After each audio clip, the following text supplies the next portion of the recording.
자, 오늘 페이지 171페이지에 감각기관을 보도록 하겠습니다. 우리가 감각기관, 외부 자극을 받아들이는 감각기관으로서 시각을 담당하죠. 누가 담당합니까? 예, 눈이 담당하고 있네요. 어머니한테 왔다고 문자 드려. 전화 드렸어요. 전화 드렸어요. 됐어? 오케이. 그래서 시각, 눈이네요. 이 눈은 빛에 대한 반응을 볼 수가 있겠습니다. 청각이죠? 귀죠? 요거는 음파, 즉 소리에 대한 반응을 할 수 있겠습니다. 근데 귀를 보면요, 몸의 귀에는 몸의 평형에 대한 내용도, 즉 평형이라는 것은 회전이라든지 중력에 대한 것도 귀가 담당합니다. 즉 뇌가 손상되면 중력이라든지 회전에 대한 반응이 제대로 일어나지 못하게 그런다는 거죠. 그 외에 기체 상태의 물질에 대해서 후각이, 액체 상태의 물질에 대해서 미각이, 그리고 따뜻하다, 차갑다 하는 온도 이런 것들은 피부감각이, 역시 눌러준다, 아프다 하는 것도 피부감각이 담당하고 있는 것을 볼 수 있습니다.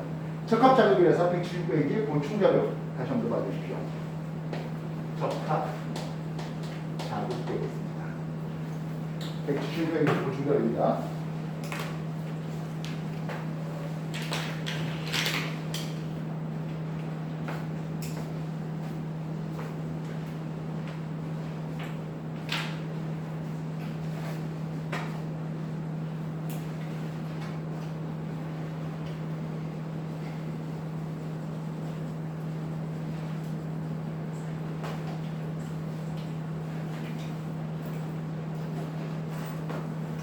근데요, 여기 빛이라고 하는 것이요, 여기 물리 쪽에서 한번 살짝 공부해봤지만 우리 눈이 볼 수 있는 빛은 파장 형태가 제한되어 있습니다.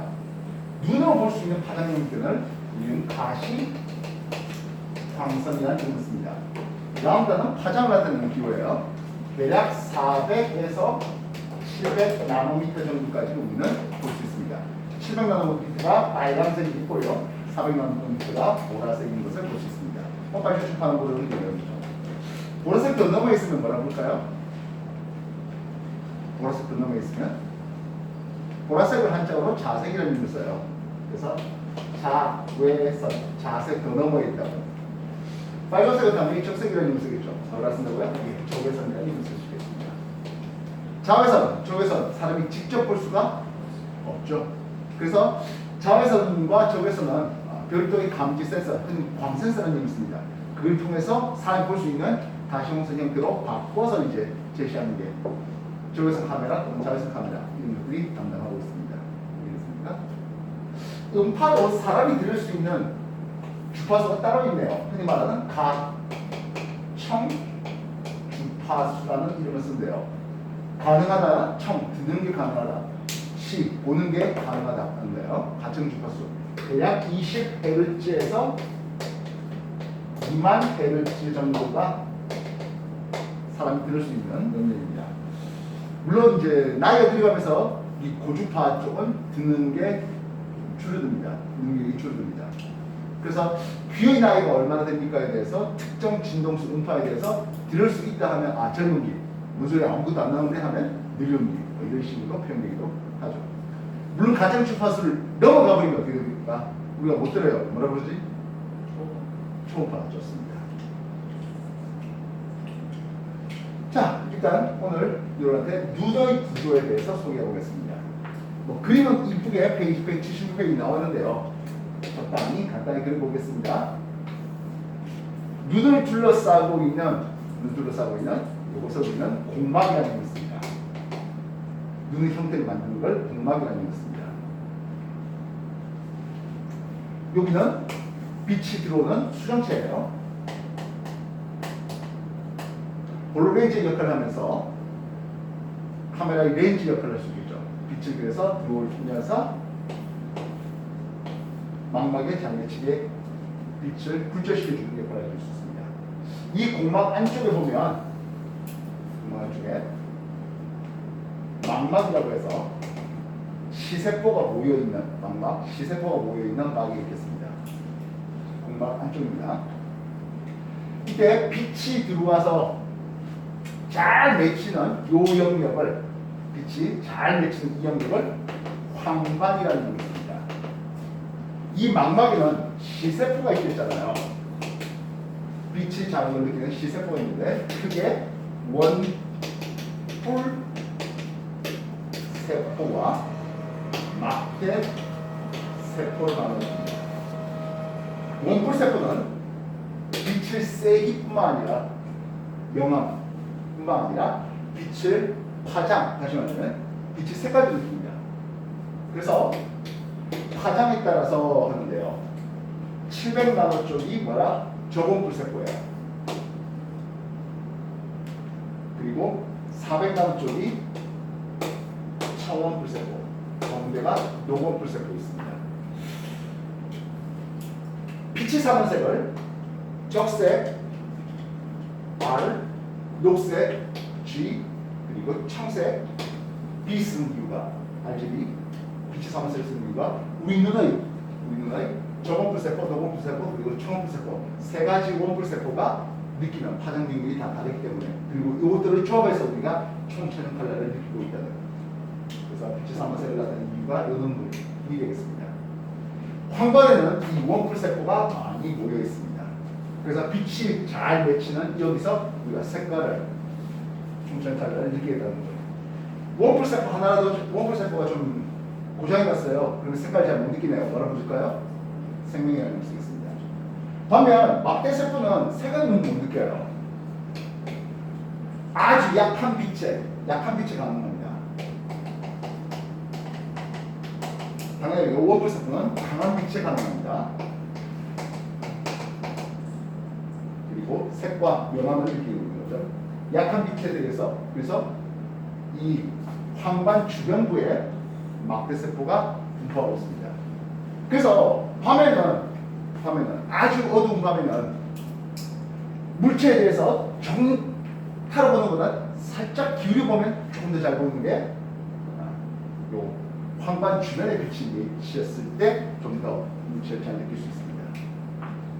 막대세포가 고장나서 어두운 밤에 희미한 빛조차도 제대로 못 느껴요.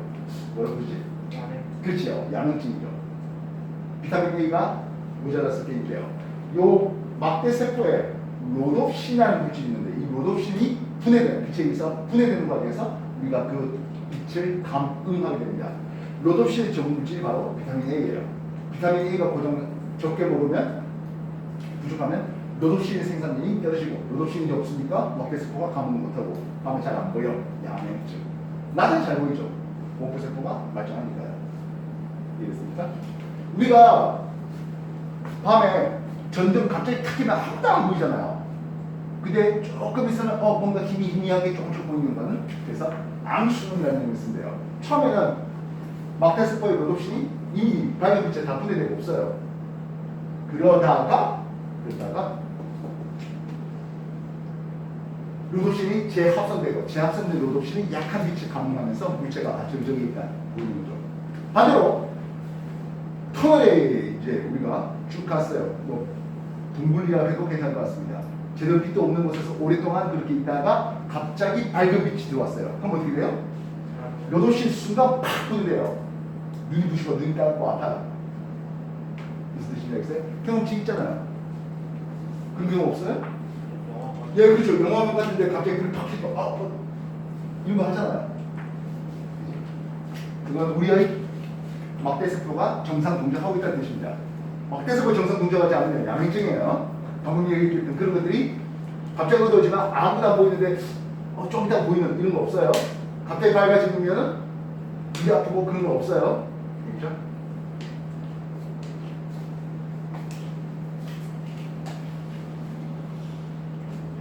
자, 우리 이 시세포를 보는데요. 시세포를 보는데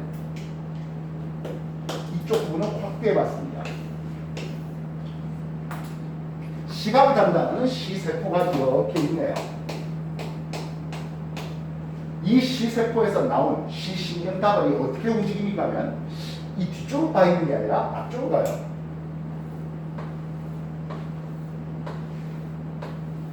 이 시신경 다발이 어느 한 구멍을 통해서 들어옵니다. 여기는 다시 말하면 시세포가 없어요.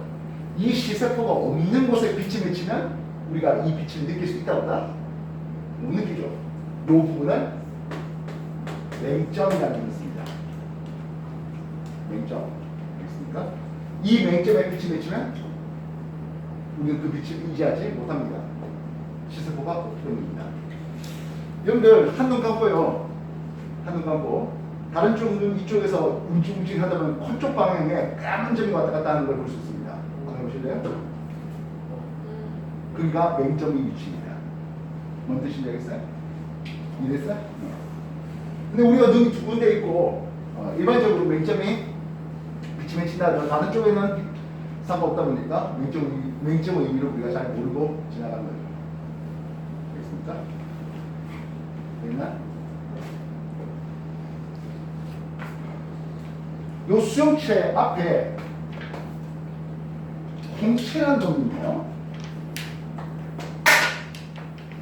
수용체 앞에 홍채가 있겠습니다. 홍채가 이렇게 쓰지? 맞춤법이 어려워요. 홍채가 되는데 이 홍채가 늘었다 줄었다면서 빛의 양을 조절하죠. 카메라의 조리개에 해당할 수가 있습니다. 그 외에 각막 이런 것들도 있겠고요. 근데 빛이 어디로 들어와야 됩니까 하면 수용체, 즉 이 부분은 동공이라는 걸 쓰는데요. 동공을 통해서 빛이 들어와야 되는데 이쪽으로 들어오면 안 돼. 안 되죠. 여러분들 요즘에 아마 카메라가 디지털 카메라다 보니까 별 문제 되지 않습니다만은 필카메라에 어디가 깨지고 빛이 다른 데서 새 들어오면 어떤 일이 벌어집니까 하면 카메라 필름 전부 다 못 쓰게 됩니다. 무슨 뜻인지 알겠어요? 카메라 현상할 때도 그럼 어떻게 해야 된다고? 방에 암실이라는 곳에 들어가서 해야 되는 거예요. 어떤 곳에? 여러분 요즘에야 뭐 디지털 카메라니까 누가 여기서 신문기자가 뭐 정치인들 암거래하는 현상들 탁 찍은 다음에 카메라 부시고 뭐 이런 장면들이 나죠. 옛날 영화 보면 필름을 막 햇빛에 쫙 폈어요. 그런 장면 혹시 본 적 있어요? 아주 옛날 영화에서는 그래요. 뭐 그래봐야 아주 옛날이라야 뭐 2000년 전이에요. 2000년도 되기 전에 1900년대 1999년 8년 뭐 이런 데 나왔던 영화예요. 당연히 여러분들이 편하게 귀찮았죠. 필카메라 그 필름을 쫙 발견해서 펴요. 그러면서 던져줘요. 그건 아무리 현상해봐야 아무것도 안 나와요. 이제는. 다시 말하면 빛이 동공을 통해서 수용체를 통해서 이렇게 들어왔어야 되는데 다른 데 들어오면 안 되겠어요. 그래서 다른 빛이 들어오는 것을 막아주기 위해서 바깥쪽에 공망의 바깥쪽에 검은 멜라닌 색소가 있는 맥락막이라고 그래서 다른 빛이 들어오는 걸 막아주는 색소층이 하나 더 있습니다. 그리고 이 안에는 이제 눈의 압력을 조절할 수 있는 유리체가 들어있어요. 페이지 176페이지에 눈의 구조에 대한 내용들이 소개되고 있네요. 넘겨주십시오.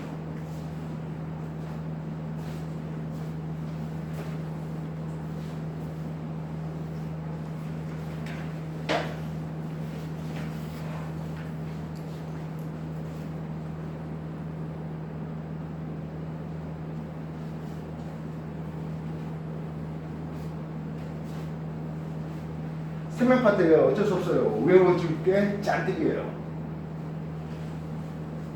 화학은 몇 개 안 되는 원리 갖고 뒤집어 볶았다는 생명은 이 이름들 다 외워야 되죠. 맥락막이 하는 역할이 무엇인지, 한반의 위치가 무엇인지 그런 것들이에요.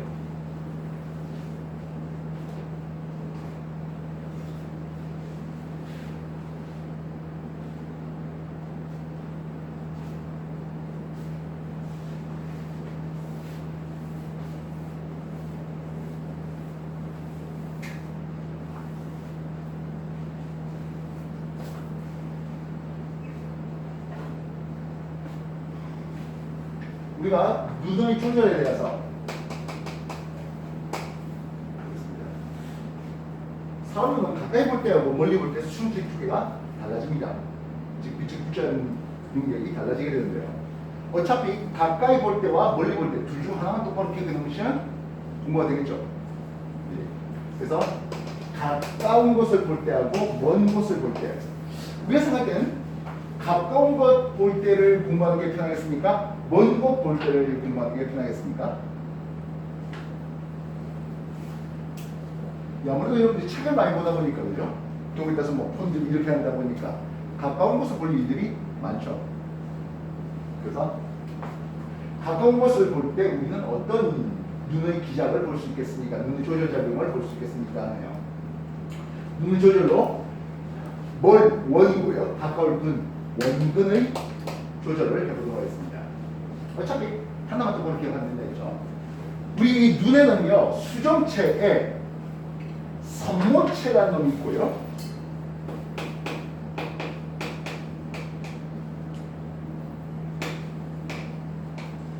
그리고 우리 교재에 안 나와 있어요. 여기에 진대라는 놈이 붙어 있어요. 중학교에는 진대가 안 나와요. 고등학교에는 진대가 나와요. 그래서 원근은 가까운 곳을 볼 때 1번 선모체가 수축합니다. 그리고 중학교 교과서에 빠져있는 내용인데요. 2번 진대가 이완 일어납니다. 선모체가 수축하고요. 혹시 옛날 교재를 보다 보면 선모체 대신에 모양체라는 걸 쓰기도 해요. 옛날 교재 혹시 공부해 보신 분들은 선모체가 수축하면 진대가 이완해, 진대가 늘어나. 진대 옆에 누가 있습니까 하면 수정체가 있네요. 그래서 수정체가 3번 두꺼워지면 그게 가까운 곳을 볼 때의 얘기예요. 중학교에는 뭐가 빠졌다고? 진대 이완이 빠졌다고요. 이해됐어? 다음 먼 곳을 볼 때는 또한 반대 입장이잖아요. 굳이 둘 다 외울 이유가 있어요? 하나만 기억하면 되죠. 원근에 대한 조절이었습니다. 알겠습니까? 두 번째, 우리가 밝은 곳에 데려왔습니까? 어두운 곳에 데려왔습니까? 하는 밝고 어둡고는 암의 조절을 얘기해보죠. 다시 말하면 동공의 크기가 되겠습니다. 밝아지는 게 우리가 공부하는 게 효과질까요? 어두워지는 게 공부하는 게 효과질까요? 당연히 밝아지는 거죠. 하다못해 핸드폰 플래시를 친구 얼굴에 한번 대보시면 친구 동공이 줄어드는 거 볼 수 있을 겁니다. 이건 나중에 동공 반사를 해가지고 뇌의 얘기로도 나오게 됩니다. 그래서 갑자기 밝아질 때라고 해보자고요. 즉 어두운 곳에 밝은 곳, 어두운 곳에서 밝은 곳으로 갔습니다. 아니면 친구 눈에다가 플래시 불빛이 비춰졌습니다. 어떤 일이 벌어집니까 하네요. 원래는 뇌의 기작이 있어야 됩니다. 뇌는 중간뇌라는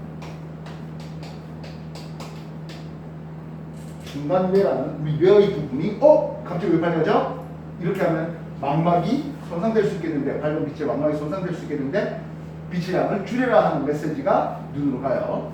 알겠습니까? 그래서 중간뇌로 가고 중간뇌에서 명령대로 오는데 이 부분은 역시 마찬가지. 다음 챕터에서 배울 내용입니다. 홍채가 늘어나요. 이완이라는 게 있습니다. 홍채가 홍채가 늘어나니까 동공이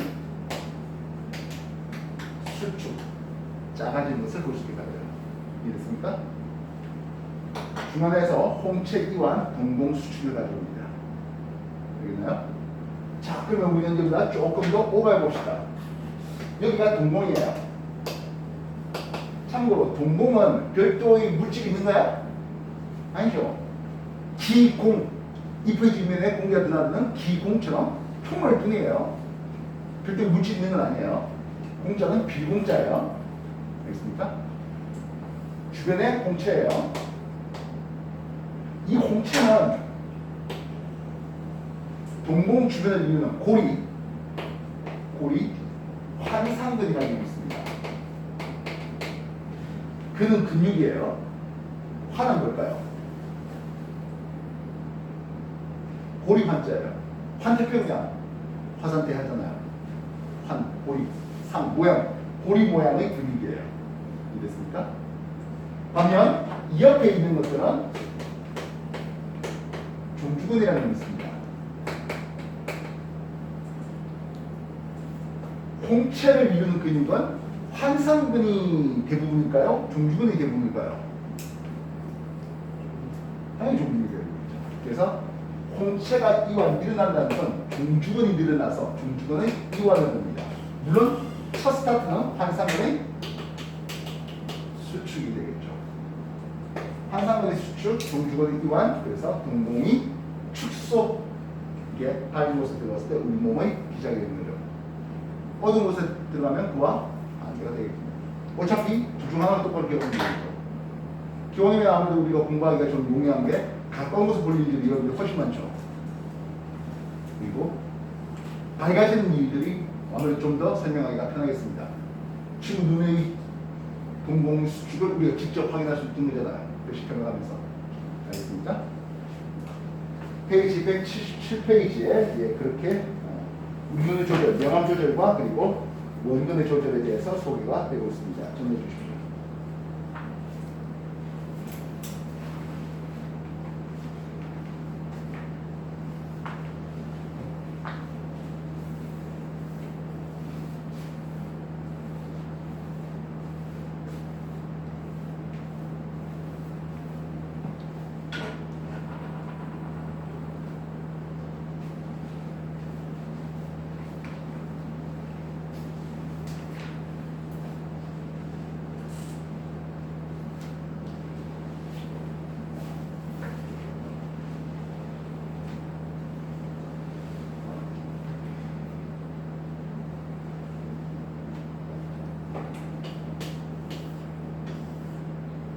원래는 빛이 딱 이렇게 황관에 잘 맺혀야 되는데 그러지 못한 경우들이 좀 생기는 것 같습니다. 아까 가까운 곳을 우리가 너무 가까운 곳을만 계속 보다 보니까 먼 곳 볼 일이 없다 보니까 수정체가 두꺼워진 채로 계속 유지되다 보니까 수정체가 두꺼워진 게 그냥 자리 잡아버린 거예요. 얇아지지 못하네요. 아니면 안구의 길이가 길어서 수정체가 너무 두꺼운 상태가 계속 유지되거나 아니면 이렇게 쳐다봤을 때 엎어서 이렇게 쳐다볼 때 안구 쪽에 압력이 좀 더 강해지면서 안구의 길이가 정상보다 길어지게 되면 하겠습니다. 안구의 길이가 정상보다 길어지게 되면 3이 망막 앞에 맺힙니다. 이런 사람들을 우리는 근시라는 이름을 써요. 글씨는 그래도 가까운 잘 보입니다. 먼 게 잘 안 보여요. 근, 가까울 근자입니다. 시, 가까운 게 보인다. 먼 곳은 잘 안 보이네요. 그래서 이 사람한테 우몽 렌즈를 가지고 교정을 해보겠습니다. 우몽 렌즈는 알다시피 빛을 퍼뜨리죠. 이 퍼진 빛이 다시 수정체에서 맺히면 상이 망막 쪽으로 후퇴시킬 수 있습니다. 우몽 렌즈는 상을 후퇴시킬 수 있겠습니다. 그래서 망막에 잘 맺게 해줍니다. 그래서 근실한 사람의 조절을 뭘로 한다? 우몽 렌즈로 교정하겠습니다. 이해됐습니까? 근시의 교정입니다. 여기도 뭐 화산 빼곤 전부 다, 부산 빼곤 전부 다 안글 쓰고 있는데요. 다들 근시겠죠. 이해됐습니까? 워낙에 뭐 가까운 곳은 볼 일만 있다 보니까 먼 하늘, 먼 산 이렇게 제대로 그렇게 보는 일이 잘 없죠. 현대인들이 도시생활하면서 정리해 주십시오. 페이지 178페이지에 보시면 맹점에 대한 내용까지 소개되고 있네요. 정리 178까지 해주세요. 외울 거 많죠?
자, 이제 우리 청각으로 한번 넘어가죠. 소리 듣는 거 하겠습니다. 결국 귀의 얘기예요. 귀 구조도 필요하겠습니다.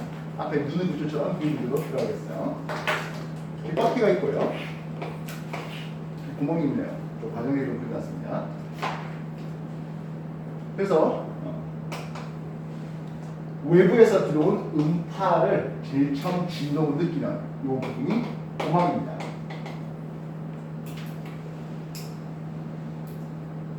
여기까지를 하면 아까 외자 써서 왜 있습니다. 뭐 귀속뼈라고 불러주는 놈인데요. 옛날에 한자어로 썼을 때는 들을 청, 짝을 소, 뼈, 골 해서 청소골을 해놨습니다. 우리 몸에 있는 뼈들 중에 가장 작은 사이즈의 뼈들이 요 청소골 3개인데요. 뭐 무릎뼈, 망치뼈 뭐 그렇게 하는 놈들이에요. 이 귀속뼈는 소리의 증폭, 음파를 증폭시켜 줄 수 있는 역할을 하게 됩니다. 즉 고막과 이제 달팽이관이 들어오는데 달팽이관, 이 달팽이관이 청, 도입부의 연적 차이를 통해서 말입니다. 소리를 듣는 이 부분은 달팽이관입니다. 이 달팽이관에 림프액이 있는데 이 림프액이 진동하면서 이 안에 청세포가 흔들리고 청세포가 흔들림을 우리가 소리로 인지하게 되는 거예요. 여기까지 이해됐습니까? 여기까지가 중2, 여기를 내이 있습니다. 당연히도 안내자가 박학대자입니다. 중2형을 들어본 적이 있을 텐데요. 어릴 적에 아마 여러분들 뭐 중2형 꽤 많이 알았을 텐데 여기죠. 그래서 아까 시각에 대해서 빛이 동공을 통해서 들어왔고 유리체를 지나서 망막을 시세포에 맺히고 시식을 따라서 대뇌로 갔다면 여기 달팽이에서 청세포 이 과정을 거쳐서 청세포에서 청신경이 대뇌로 가는 것을 볼 수 있습니다.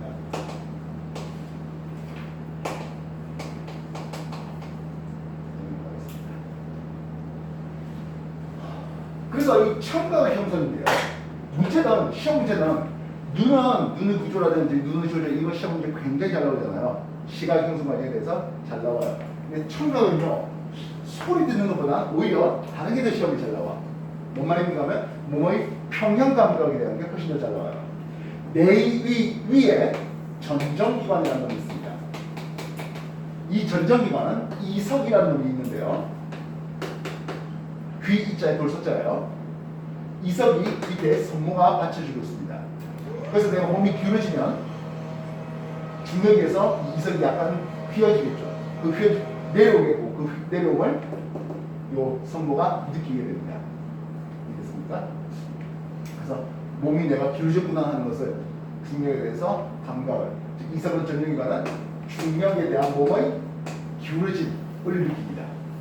그러면 흔히 말하는 무중력 공간, 우주 공간으로 나가버리면 요거 감각은 의미가 없죠. 이해됐어요? 이석증이라는 이런 병명이 있는데요. 요게 쉽게 떨어져요.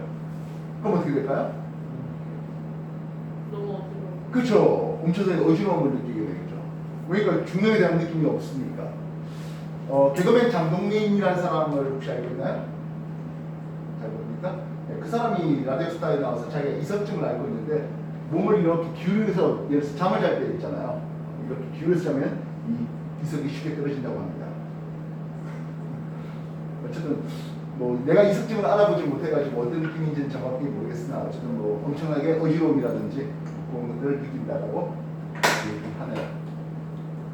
의익이 떨어지는지 잘 모르겠습니다만 그래서 뭐 이렇게 몸을 다시 하면서 우연찮게 또 잘 맞아 떨어지면 그 어지럼증이 또 사라진다고 얘기하세요. 이해됐습니까? 그 위에 반고리관이라는 이름이 보이는데요. 옛날에는 세반고리관이라는 이름을 썼습니다. X축과 Z축과 역시 마찬가지 림프액이 차있고요. 우리가 몸을 회전했을 때, 그 회전을 그리고 회전이 멈췄을 때 그 감각을 느끼게 하는 게 반고리관입니다. 그래서 이거는 회전에 대한 감각을 느끼게 됩니다. 가끔 예능에서 뭐 코끼리 놓고 들고 와 하면서 힘내라 달팽이거나 하는 자막 멘트가 나와요. 작가가 없는 건가요? 그럼 그분 문제도 안 했을까요? 달팽이가 회전 느껴요? 그래요. 어떻게 생각했습니까? 그래서 뭐 런닝맨도 그랬고 뭐 옛날에 뭐 또 다른 뭐 1박 2일 예능 같은 거에도 그랬는데 달팽이관이 어지럽지만 뭐 달팽이관아 힘내라 뭐 달팽이가 좀 도와줘 뭐 이딴 소리를 자막으로 내보내고 있었습니다. 환장해 죽겠습니다. 밤하늘 제일 밝은 북극성을 보고 찾아오래. 밤하늘 제일 밝은 별이 북극성일까요? 아니죠. 그래서 북쪽하늘 제일 밝은 별이 북극성일까요? 그것도 아니에요. 작가가 무식해서 그런 거예요. 근데 뭐 대본 작가가 그렇게 쓰니까 자막을 또 그딴 식으로 쓰고 좀 많이 불편해요. 직업이니까요. 그래서 소리 듣는 거하고 상관없는 중력에 대한 그리고 회전에 대한 결국 몸의 평감을요. 이걸 우리가 느끼는 게 훨씬 더 시험에 잘 나오고 있습니다. 알겠습니까? 자, 그리고 또 하나 더. 이게 지금 중이 이렇게 관이거든요. 여기에 열렸다 닫혔다 하는 구멍이 하나 있습니다. 이걸 귀 인두관이라고 있습니다. 예전에는 유스타키오관 이라는 이름을 쓰기로 했습니다. 예전 이름을 쓴 이유는 여기 뭐 예전 공부해 보셨던 상황일 수도 있고 뭐 경우에 따라서 예전 기출문제를 혹시 경험할 때도 유스타키오관 이게 뭐야? 이렇게 할 때도 있었기 때문에 예전 이름을 한 번 더 써주는 겁니다. 높은 산에 올라가다든지 그랬을 때 좀 귀가 먹먹한 느낌을 본 적이 있을 겁니다. 바깥쪽은 압력이 작은데 내 몸 안쪽 압력은 위압이잖아요. 그래서 귀 고막을 바깥쪽으로 밀게 하는 그런 압력 차이가 생깁니다. 그때 침을 삼킨다든지 하품한다든지 뭐 껌을 씹는다든지 해서 귀 인두관, 유스타키오관을 열어주면 압력 차이가 해소되겠습니다. 반대로 우리가 수심 깊은 곳을 내려간다고요. 다이빙해서 내려간다고요. 그 바깥쪽 압력이 더 커. 그치? 이 안에 공기가 차 있습니다. 그게 잡혔고 기체가 눌리네요. 그죠? 압력이 커지면서 음악을 눌립니다. 그래서 역시 마찬가지 다이빙 한 사람은 그 이퀄라이징이라는 이름을 쓰는데요. 코를 잡고 큰 품에서 그렇게 압력을 맞춰주는 유스타키오관을 열어주는 그 과정이 필요하다고요. 이해하시겠습니까? 그래서 소리 듣는 것보다는 훨씬 더 시험 많이 나오는 것이 그 압력 조절이라든지 몸의 평형에 대한 균형에 대한 이 감각이 훨씬 더 시험에 잘 나오는 게 이 귀 말이 첨가를 했지만 어쨌든 귀의 특징들이 되고 있습니다. 179쪽 그리고 180쪽까지 되어 있네요. 정리해 주십시오.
자, 181페이지에 보시면 부각과 미각에 대해서 소개되어 있습니다. 부각은 기체 상태의 화학물질을 하면 미각은 액체 상태의 화학물질에 대해서 느끼는데요. 부각은 가장 민감합니다. 예를 들어서 음식이 썩었는지 상했는지 이런 거 하는데 후각의 도움이 없이 뭐야 상했나? 맛을 보겠다고 하면 이미 특히 상한 음식의 독소라는 얘기들이 그렇다고 우리 몸으로 넘어올 수 있잖아요. 근데 오이씨 냄새가 꼼꼼하게 나. 뭐 굳이 먹어보지 않아도. 다만 가장 민감하지만 가장 쉽게 피로해집니다. 뭐 뜻입니까? 카트 냄새 계속 못 맡아요. 대표적인 게 제력 화장실이죠. 제력 화장실 들어가자마자 똥냄새가 빡 올라오죠. 근데 조금 있으면 몰라요. 이건 여러분 직접 똥 싸도 마찬가지잖아요. 수시 화장실 가더라도 똥 싸고 나면 자기 똥 냄새가 나죠. 근데 조금 있으면 몰라요. 그렇지 않습니까? 왜요? 느껴요? 계속? 그래서 자기는 그 동네에서 모르고 있는데 이제 화장 데리고 물 내리고 나가니까 다른 가지고 갔다 어휴 냄새 나는 그런 일들이 생기죠. 뭔 짓을 하냐고 하는데 근데 웃긴 건 그래야 바깥에 잠시 있다가 한 1, 2분 있다가 다시 그 화장실 자기가 여기 들어오면 나요. 미각은 액체 상태의 화학물질인데요. 뭐 잘 알다시피 단맛, 짠맛, 쓴맛, 신맛 예제는 여기까지 갈 수 있어요. 요즘에는 감칠맛이라는 아면서의 맛까지 소개됩니다. 여기 없는 게 있네요. 뭐지? 맵다라는 것과 떴다라는 맛이 있는데요. 맵다, 떴다는 것은 피부감입니다. 예, 뒷페이지 넘겨볼까요? 183쪽입니다. 피부감과 하면서 촉점, 압점, 냉점, 온점, 그리고 통점. 이해했습니까? 그래서 보충적이네요. 맵다는 것과 떴다는 거 찾았습니까? 183쪽 보충적 두 번째 겁니다. 매운맛과 뜨는 맛은 미각이 아니라 피부 감각인데요. 맵다는 것이 통각, 그리고 떴다는 것은 압각이라고요. 이해했습니까? 그럼 맹구 좋아하십니까? 그렇게 되나요? 183쪽에 보시면 그래서 피부를 구조하면서 촉점, 압점, 냉점, 온점, 통점이 있게 되겠네요.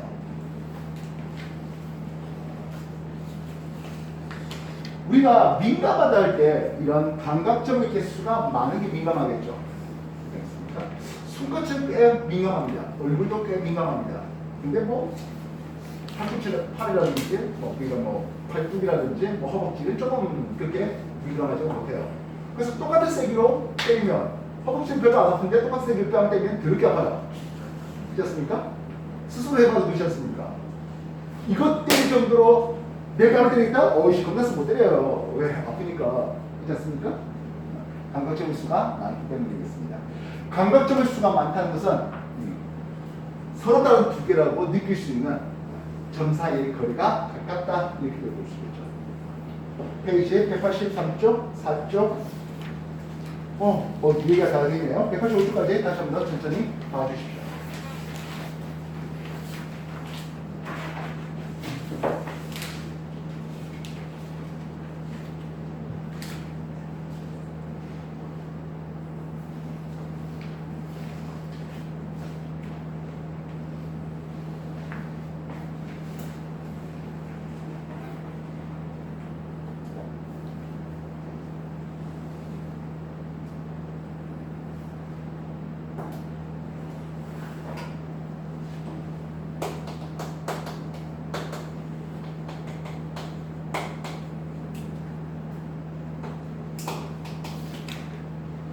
자, 다시 볼까요? 피부 감각에 보면 통점, 압점, 냉점, 온점의 순서로 개수 차이가 나는 것을 볼 수 있습니다.